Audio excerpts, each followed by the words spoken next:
Somewhere in America, right now, a man is finishing his last meal. He picked it himself, whatever he wanted, within a budget. In a few hours, he will be dead. This is what his last day actually looks like, hour by hour. And some of it will surprise you. You wake up in a cell you don't recognize. Not your regular one, smaller, closer to a door you've never walked through. They moved you here days ago.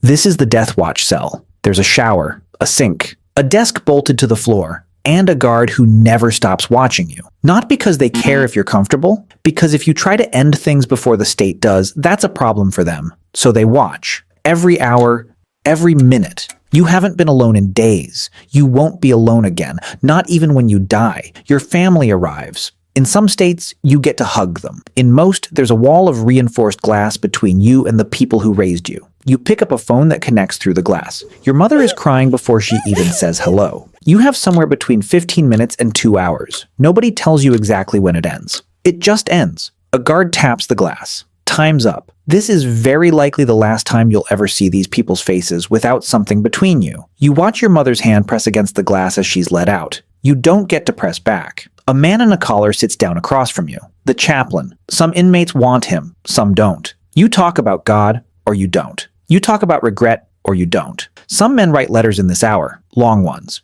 to children they haven't seen since the trial. Some men ask the chaplain to help them write their final words, the ones that will be read out loud hours from now, in a room full of strangers who hate them. You have less than a day left, and you're spending part of it drafting the last sentence anyone will ever hear you say. Whatever you write, it has to be short. There won't be much time once you're in that room. This is the part everyone's heard about. And it's not what you'd guess. It's not a candlelit dinner at midnight. It happens in the early afternoon. You can request almost anything within a set dollar limit, within reason. No alcohol. Nothing that has to come from outside the prison. This tradition goes back 100 years. It still exists in most states that carry out executions. Except one.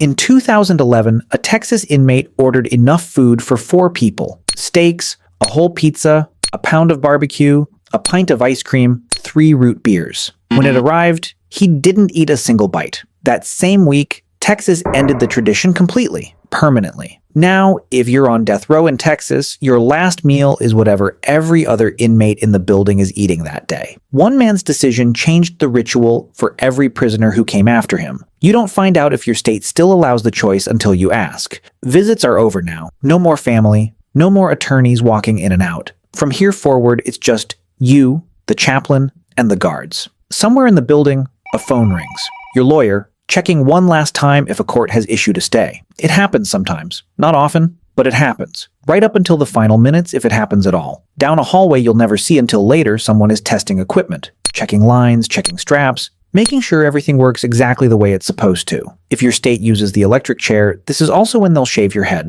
So the current has a clean path. Nobody in that room has met you. They're not doing this because they hate you. They're doing it because it's their job, and today is the day. You're told to shower. You're given new clothes, not the uniform you've worn for years. Something plain. In another room, people you've never met start arriving. Witnesses, victims' family, a few required officials. They sit behind glass, just like your mother did hours earlier. Except this glass doesn't close. This is the last glass wall of your life. Nobody in that room can speak to you, and you're not allowed to speak to them, not yet. They walk you into the chamber. A team straps you down. A heart monitor is connected. The one thing in the room that will tell everyone with total certainty the exact second you stop existing. The warden stands near your head. Then, a curtain opens. On the other side, faces you've never seen are staring back at you. You get maybe 60 seconds, sometimes less. This is your final statement. Whatever you decided hours ago in the room with the chaplain. Some men apologize. Some men say nothing at all. Some men just stare at the ceiling and wait. The warden gives a signal you don't see. It's already done. A doctor confirms it. A coroner is called. Somewhere,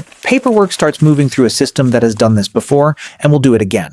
Your body is released to your family. The same people who pressed their hand against glass that morning and couldn't press back. Right now, in a prison somewhere in this country, a man is eating breakfast. He has no idea it's his last one. A guard down the same hallway is already filling out paperwork for tomorrow. The system doesn't pause. It just moves to the next name on the list. The strangest part of the whole day isn't the execution itself. It's everything leading up to it. How much care, how much procedure, how much precision goes into ending a single life on schedule. A process built with more structure than most people's entire day. All of it pointed at one final hour.